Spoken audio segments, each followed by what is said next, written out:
Autour du pass vaccinal, le porte-parole du gouvernement Gabriel Attal dénonce ce matin une amicale de l'irresponsabilité d'une partie des députés de l'opposition après la suspension de séance hier. Vous allez nous rappeler le contexte pour commencer, Thomas Séchier. Il est minuit passé, des centaines d'amendements doivent encore être examinés avant le petit matin lorsqu'une majorité de députés se prononce à main levée pour la suspension des débats. Qui est pour? Qui est contre? On suspend. Et l'explication, c'est qu'il n'y avait pas assez de députés de la majorité présents dans l'hémicycle face à l'opposition. La droite a notamment fait appliquer de nombreux élus juste avant le vote.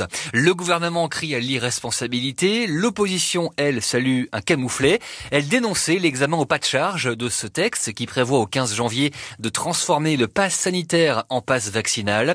Mais ce coup de théâtre ne devrait pas empêcher le vote du Parlement, seulement le retarder de quelques jours peut-être. Les débats pourraient reprendre ce soir ou demain.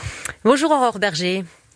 Bonjour. Merci d'être avec vous. Vous qui êtes députée des Yvelines, présidente déléguée de La République En Marche, vous étiez à l'Assemblée hier soir. Vous avez pensé, j'imagine, à tous ces soignants dévoués, corvéables et à ce que pouvait représenter pour eux ce spectacle. Ce sont les mots que certains de vos confrères ont employés, ce spectacle à leur égard. Oui, je pense que c'est un spectacle, en effet, qui est assez déplaisant, assez sinistre, et qui est pas à la hauteur, en vérité, en effet, du débat qu'on aurait dû avoir hier. On en est quand même au 12e projet de loi. 12e projet de loi sur la crise sanitaire, par rapport à toutes celles et ceux qui voudraient penser que nous sommes en dictature. C'est-à-dire qu'à chaque fois, on repasse, et c'est normal, devant le Parlement, pour en débattre. Et on s'est retrouvé dans cette situation complètement invraisemblable hier soir, au moment de la reprise de nos débats, parce que parfois, on a des courtes suspensions de séance, et à minuit et demi, au moment de la reprise des débats, où tout d'un coup on nous a demandé un vote pour savoir si on avait la possibilité de reprendre les débats, alors qu'il avait toujours été prévu que la nuit soit consacrée au vote du pass vaccinal. Et très honnêtement, je trouve que ça grandit personne. En vérité, ça grandit pas notre Assemblée, ça grandit ni la majorité ni l'opposition. Ça retarde en effet de quelques heures, puisqu'on devrait reprendre normalement dès cet après-midi les débats sur le pass vaccinal. La majorité souhaite que ce pass vaccinal entre en vigueur. Mais ce qui est le plus invraisemblable par rapport à ce qu'on a vécu hier soir, c'est l'attitude d'une partie de l'opposition et singulièrement l'attitude des Républicains, des LR. Parce que Valérie Pécresse a dit qu'elle était pour le pass vaccinal, Éric Ciotti est pour le pass vaccinal, leur président de groupe est pour le pass vaccinal. Donc à quoi ça rime tout ça ? C'est vouloir faire un petit buzz, c'est vouloir faire perdre du temps au Parlement, à l'Assemblée nationale, c'est vouloir tourner en ridicule les débats parlementaires, parce que c'est ça l'impression que ça donne à tout le monde ce matin. Aurore Berger. C'est le ridicule de la situation. Oui, vous citez à l'instant Valérie Pécresse, on va l'écouter, elle se prononçait sur le sujet, elle qui est candidate à l'Élysée il y a quelques minutes. Écoutez-la. Notre position, la mienne, est simple. Nous critiquons l'impréparation de ce gouvernement, l'impréparation face à cette crise. L'impréparation et l'improvisation, que ce soit sur la réanimation de l'hôpital, que ce soit dans la gestion de l'école et des normes et des protocoles sanitaires. Nous critiquons aussi un texte qui est mal ficelé et qui sera amendé au Sénat, où nous sommes majoritaires. Mais nous sommes aussi un parti en responsabilité. Et en responsabilité, la position du groupe a été affirmée. Nous ne nous opposerons pas à ce texte, c'est la position du groupe à l'Assemblée et au Sénat. Voilà les mots de Valérie Pécresse sur ce texte qui doit transformer le pass sanitaire en pass vaccinal. Que lui répondez-vous, point par point, Aurore Berger, sur ce texte impréparé, mal ficelé ? Alors, déjà impréparé par rapport à la crise sanitaire. Il ne semble pas qu'un seul pays au monde ait pu anticiper une telle crise sanitaire. Donc on est dans l'obligation en perpétuelle de s'adapter par rapport en effet à des protocoles qui évoluent, parce qu'on a un contexte épidémique qui évolue, parce qu'on a des variants qui font qu'on doit avoir une stratégie différente.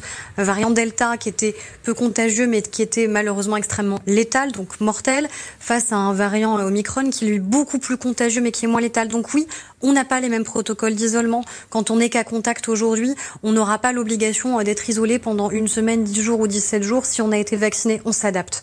On s'adapte et c'est normal face à une crise sanitaire. Et puis surtout, quand elle emploie le mot de responsabilité, je suis désolée, mais par rapport à ce qu'on a vécu hier soir, je vois pas la responsabilité des LR.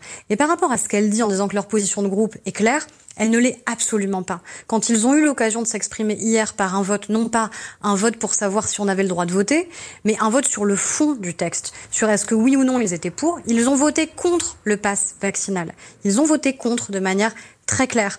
Et d'ailleurs, le propre porte-parole de Valérie Pécresse, Aurélien Pradier, qui est député, qui est orateur, les Républicains sur le texte, il a dit qu'il voterait contre. Donc à un moment, c'est quoi la position des LR? Et ce qui est terrible à vous écouter, Aurore Bergé, c'est qu'on parle santé, mais là, c'est la politique politicienne qui revient au pas de charge. Je voudrais rebondir sur l'irresponsabilité que vous mettez en avant. Nous sommes sur France Bleu, c'est la radio des territoires. Où étaient les députés de la majorité? Vous étiez à l'Assemblée, mais vous n'étiez pas assez nombreux dans la majorité pour ne pas voter finalement cette suspension de séance. C'était pourtant, et ça reste pourtant un texte important pour resserrer la contrainte justement et pour amener les Français qui ne le sont pas à se faire vacciner. Où étaient-ils ces députés de terrain? Mais je peux comprendre complètement l'incompréhension que vous levez en disant concrètement où étaient les députés de la majorité, etc. Ce que je peux vous dire, c'est que tout au long de la soirée, même tout au long de l'après-midi, puisqu'on a commencé l'examen dans l'après-midi, on était là. Et que sur tous les votes, on a été majoritaire. Et ce qui s'est passé, c'est tout simplement qu'il y a eu une suspension de séance. Et qu'au retour de cette suspension de séance, tout le monde n'est pas revenu immédiatement dans l'hémicycle. Et que 3 minutes après, un vote a eu lieu dans une totale improvisation, imbroglio, sur un vote. Ça n'a jamais existé. Moi, j'ai jamais vécu ça en 4 ans à l'Assemblée nationale. J'ai jamais vécu le fait qu'on reprenait tout d'un coup une séance par un vote qui n'était pas annoncé pour savoir si on avait le droit de continuer à voter. Ça traduit un climat, la situation. Un climat, vous qui avez reçu, comme d'autres confrères parlementaires, des menaces de mort parce que vous vous êtes engagé sur ce pass, et un climat là qui nous échappe à tous. Je pense qu'il y a plusieurs choses. Il y a une instrumentalisation qui existe parce qu'on est à quelques semaines d'une campagne présidentielle. Et cette campagne présidentielle, elle doit être l'occasion normalement d'avoir un véritable combat sur les idées. Moi, je veux qu'on ait un débat, en effet, sur la manière avec laquelle on doit gérer l'hôpital public et la médecine de ville, qu'on ait un vrai débat sur la question des libertés publiques, qu'on ait un vrai débat sur la vaccination, qu'on ait aussi le débat que parfois certains soignants nous demandent sur concrètement comment ça doit se passer en réanimation. Si on doit faire un tri, est-ce que c'est aux politiques de définir des règles, comme ça se passe en Allemagne? Les soignants demandaient par exemple aux parlementaires de voter sur les règles qui devraient exister. On a des débats de fond qui sont essentiels à mener et qu'on doit pouvoir mener. Mais on ne peut pas les mener dans un climat qui donne le sentiment que l'Assemblée nationale n'est pas au niveau de ce qu'elle doit être en termes de représentation des Français. Alors, gageons que les députés dont vous êtes vont relever le niveau à partir de 18h. Reprise des débats ce soir sur le pass vaccinal. Merci Aurore Bergé, députée des Yvelines, d'avoir réagi sur l'antenne de France Bleu. Nous parlons de la santé et j'accueille